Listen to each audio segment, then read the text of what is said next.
Meal count changes. Increases or decreases to the number of meals received take effect 72 hours later. Bagged lunches for field trips. We do need a little bit more notice for that. If you have a field trip coming up, let us know. We can submit that change submit that request to the food vendor. Should your meal service time change? This is super important. Whatever you reported on your qualification questionnaire, you want to make sure that you abide by that meal service time, because if that changes, say for instance, a state administrator comes to your site for a audit or anything like that, and they come at the time that we reported to them, and you guys are not serving meals, that may affect our claim reimbursement. So if they see you serving meals at a time that's not approved, um, that could propose some problems. So you want to make sure that if you do need to change your service time change, you don't just change it without notifying us. You want to notify us immediately, and then we will submit that change. It usually takes under 30 days, but you want to give us at least 30 days to get that changed and resolved. I see. So if I wanted to serve, if I told you all that we were serving meals at 12 or at 2:30, and then we changed our mind and wanted to serve them at 3 o'clock, we have to get your permission for that? Yes, you want to definitely get our permission for that so that we can approve that in our state system.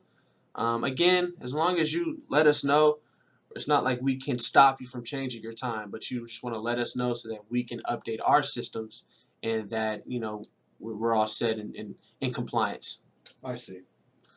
Failure to notify LEAP 72 hours prior to canceling meals may cause your organization to be billed for those meals.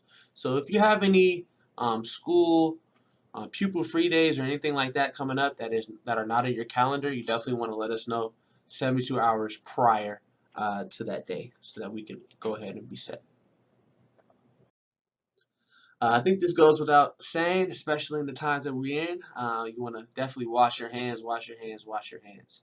Wash your hands and wear serving gloves before administering the meals program. No bare hand contact with ready-to-eat food. Clean disposable gloves must be worn at all times, and you want to make sure your surfaces are wiped down often. Any person with an affected cut or skin infection, cold, or other communicable disease should not be permitted to work in food preparation areas. So just keep that in mind. We want to make sure we're sanitizing often and being cleanly. Upon receiving meals from the food vendor, you want to ensure a transportation record has been received. The transportation record is a very important document. It's basically your receipt. When you sign it, you are taking ownership of the meals. Before signing it, you want to confirm the number of meals received. You want to take the temperature of meals to confirm they are compliant, and then you want to store that transportation record safely. You want to set up a delivery drop-off location with your driver and assign a team member to receive, sign, and store the transportation record on a daily basis. And I'm going to show you a sample transportation record in the next slide. Wait, quick question.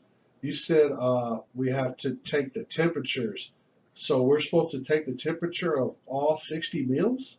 So no, I'll go over temperature, and temperature has its own slide in the future, and it goes over the temperature protocols. But just to answer your question, you take the temperature of one meal, and then from there, as long as it is a compliant temperature, I'll go over the what's a compliant temperature and things like that.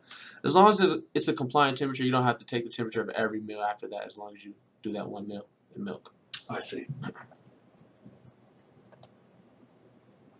All right, apologize for that. So this is what a sample transportation record looks like. This is from one of our food vendors, Fresh Start. If you have Better For You or Revolution or another food vendor, it may look slightly different, but they all have the same information on there. You want to follow these 5 steps before you sign the transportation record. So number 1, you want to make sure the delivery time is accurate. You want to check the delivery time they have on there, and then obviously check your phone or your clock and make sure that that's a green bean. You then want to check the temperature of the meals upon the delivery. Make sure that the temperature that is on there matches the temperature that is the actual temperature of the meals and milk.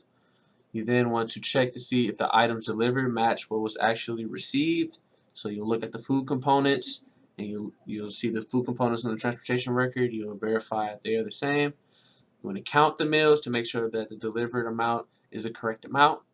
And then finally, you want to score the quality of containers and coolers. If there's any broken cambros or anything like that, you definitely want to notate that and let us know, because broken cambros obviously will, not hold temperature, or can be a safety hazard in the future. Once you've verified all of those, uh, here's my pointer right here. You'll go right here and you'll sign the transportation record. And once you sign the transportation record, you're basically saying that everything's correct. And you do this on a daily basis, and you'll store it every day, and include it in your monthly report at the end of the month, which I'll go over shortly.